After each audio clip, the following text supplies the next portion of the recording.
Alors, il y a eu du grabuge entre les assemblées générales de Shell et Total Energy qui ont été houleuses. Les militants écologistes ont tenté de mettre les actionnaires récalcitrants devant leurs responsabilités.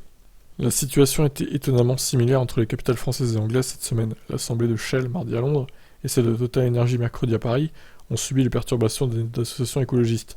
Mais ce n'était pas le seul point commun, avec un vent de révolte soufflant au sein des assemblées.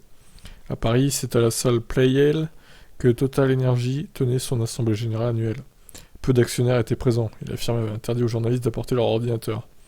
C'est la correspondante des Échos présente pour l'AG qui a noté ce détail, qui n'en est pas franchement un.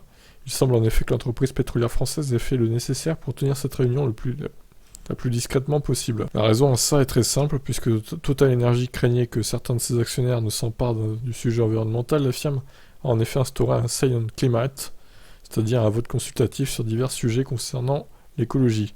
Les investisseurs sont désormais libres de refuser certains projets ou certaines décisions et de plus en plus comptent l'utiliser. Ce vent de rébellion vient justement du non-respect des accords de Paris, qui inquiète et agace certains actionnaires. La résolution climat de Total Energy en 2021, qui ne respecte aucunement les accords de Paris, avait obtenu 91,88% de suffrages positifs cette année. Nombre d'entre eux souhaitent refuser les plans que met la société en place, jugés insuffisants pour faire face à la menace climatique. En interne, il apparaît que les investisseurs ont déposé 2 résolutions alternatives. La première vise à obliger Total Energy à aligner ses objectifs environnementaux sur les accords de Paris. La seconde demande une consultation annuelle concernant la stratégie climatique de l'entreprise. Shell voulait voter de son côté pour demander à ses actionnaires de soutenir sa stratégie climatique. Un groupe environnemental souhaitait la faire modifier, la jugeant insuffisante. Comme Total Energy et 6 autres compagnies pétrolières, Shell a en effet été épinglé pour son non-respect des accords de Paris. Parmi les actionnaires, ils sont toujours 80% à soutenir la stratégie de la marque. C'est toutefois moins que l'année dernière. C'était 89%. Si la fronde était moindre par rapport à celle de Total Energy, il y a eu aussi du rififi au sein de Shell. Une consultante a démissionné la veille de l'AG. Le manque total d'intérêt de Shell pour le risque causé par le changement climatique signifie qu'ils échouent complètement dans leur ambition de transition vers la neutralité carbone, a-t-elle déclaré. Shell est pleinement consciente que ces projets continus d'extraction de pétrole et de gaz et d'expansion causent des dégâts extrêmes à notre climat, notre environnement, la nature et aux gens. Le lendemain, Shell a également connu une assemblée générale houleuse. C'est à l'extérieur que se joue la mobilisation, émanant d'activistes écologiques. Les slogans Honte sur Shell et coupable d'écocide ont notamment pu être lus ou entendus.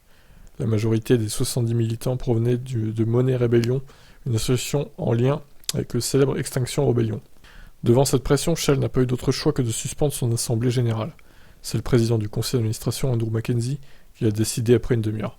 Total Energy a tenu son assemblée générale malgré tout, mais des heurts ont éclaté entre les actionnaires et les militants, visiblement peu sensibles à la cause écologique.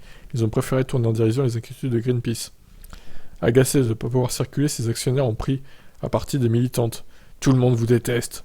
peut-on spécifiquement entendre de leur part, avant que l'échange ne devienne encore plus nauséabond. On va regarder ça après. À l'opposé, des investisseurs ayant envie de faire évoluer Total Energy sur la question climatique, ces actionnaires ont de quoi inquiéter.